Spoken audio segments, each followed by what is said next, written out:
حضرت عائشہ روزے سے تھیں، دوپہر کا وقت تھا، تیسرے پہر کا ہونے جا رہا تھا، ایک روٹی تھی گھر میں. نبی صلی اللہ علیہ وسلم کے گھر میں تو ایسا ہوتا تھا، ایسا بھی ہوا کہ 3 دن گزر گئے اور کچھ نہیں تھا، ایسا بھی ہوا کھانے کو کچھ نہیں. حضرت عائشہ کا بیان ہے تمام زندگی ایسا نہیں ہوا کہ دونوں وقت لگاتار، ایک دن میں 2 وقت لگاتار پیٹ بھر کے کھا لیا ہو. اگر ایک وقت پیٹ بھر کے کھایا تو پیٹ بھر کے نہیں کھا سکے دوسرے وقت، پوری زندگی ایسا نہیں ہوا. تو روزے سے تھی، ایک روٹی تھی گھر میں وہ. اور رسول اللہ صلی اللہ علیہ وسلم تو الگ الگ مختلف جگہوں پر رہتے تھے، وہاں یہ تھوڑی کہ وہ حضرت عائشہ کے پاس رہتے تھے، اپنے گھر میں تھی اکیلی. ان کو شام کو روزہ کھولنا تھا. ایک سائل نے آواز دی بھوکا ہوں، روٹی جلدی سے دے دی. تو وہاں ایک عورت تھی، ایک کنیز تھی وہاں پر. اس نے کہا کہ آپ نے شام کے روزے کے لیے روکی ہوتی نا، اس کے لیے روک لیا ہوتا اسے، آپ کا تو روزہ ہے. اور پھر اللہ نے یہ کیا کہ انہوں نے نہیں سوچا اس بات کو کہ میرا روزہ ہے، شام کو کیا کھاؤں. بہرحال اللہ نے اور بھیج دیا کچھ بکری کا گوشت کسی نے بھجوا دیا افطار سے ذرا پہلے.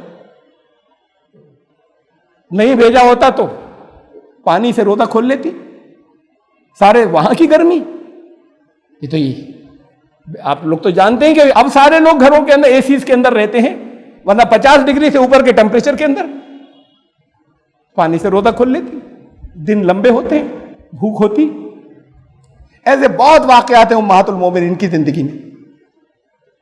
ایک دو سنا رہا ہوں حضرت فاطمہ سے متعلق 2 واقعات.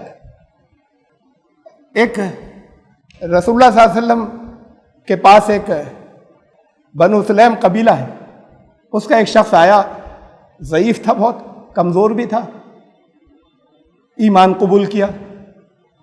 پوچھا تمہارے حالات کیا ہیں؟ کہ یا رسول اللہ، قسم کھا کر کہا کہ 3000 قبیلے کے لوگوں میں سب سے غریب آدمی میں ہوں.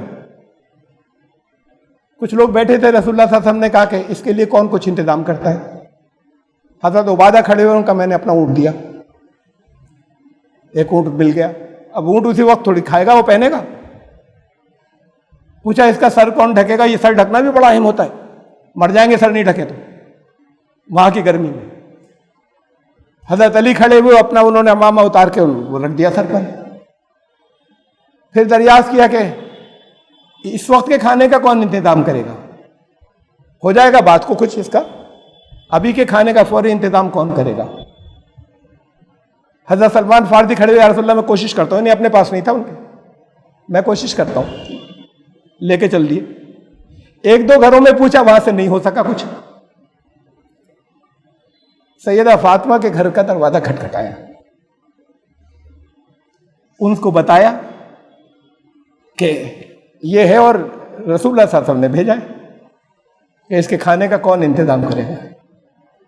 تو کہا کہ اللہ کی قسم دونوں بچے بھوکے سوئے ہیں اور 3 وقت کے فاقہ ہے ہمارے یہاں. دونوں بچوں کو بھوکا سلا دیا، 3 وقت سے کچھ نہیں کھایا ہم نے. لیکن سائل واپس نہیں جائے گا. یہ انہوں نے بھیجا ہے، سوال یہ واپس نہیں جائے گا. یہ اپنی چادر لے کر آئی، کہا وہ شمون یہودی کے پاس جاؤ، وہاں اس کے پاس رکھ دینا، کہنا فاطمہ بنت محمد کی ہے یہ، اور کچھ اس کے لیے کھانے کی چیزوں کا انتظام کر دے، اسے رکھ لے. پہنچے وہ چادر لے کر شمون کے پاس، اسے سارا واقعہ بتایا کہ یہ تھے حالات، اب یہ چادر انہوں نے بھیجی ہے، ان کے 3 وقت کے فاقے سے ہیں، بچے بھوکے سوئے ہیں.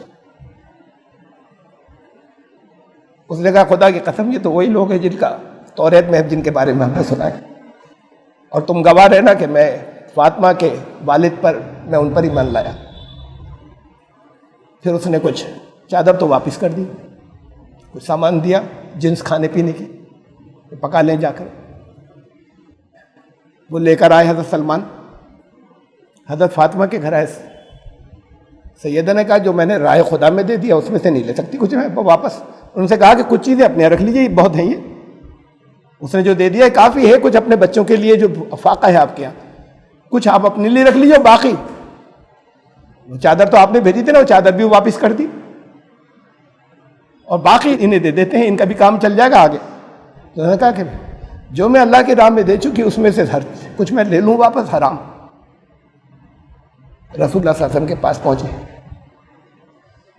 انہیں واقعہ بتایا، وہ تو پھر دے دیے کھانے، اس شخص کو دے دی وہ چیزیں جو تھیں کھانے پینے کی جو جنس تھی، ان کو واقعہ بتایا کہ ایسا ایسا ہوا اور یہ ہو گیا، اس کے ان کا انتظام ہو گیا، لیکن پوری تفصیل بتائی کیسے ہوا۔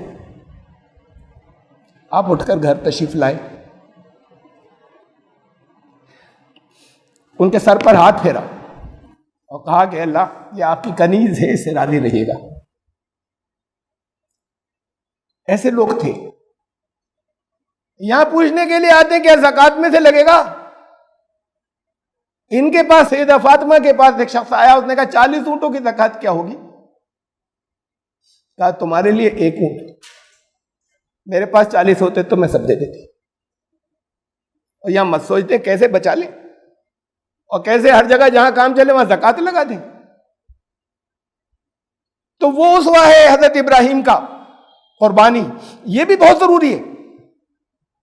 یہ اسوہ ہے محمد صلی اللہ علیہ وسلم کے اہل خاندان کا، یہ حکم ہے قرآن کا، لیکن بدل نہیں سکتے ایک دوسرے کو آپ۔ قربانی قربانی کی جگہ ہے، اور باقی جتنی اور جو دوسرے مناسک ہیں وہ سب اپنی جگہ ہیں، وہ سب ہوں گے۔ اور دیجئے، دوسرے حصے میں سے دیجئے، باقی ٹھاٹ کر رہے ہیں، زکوٰۃ دے چکے، اس ٹھاٹ میں کچھ کمی کر لو، اس سے ان لوگوں کے کام آؤ نا۔ اگر دکھی ہیں، غریب ہیں، پریشان ہیں،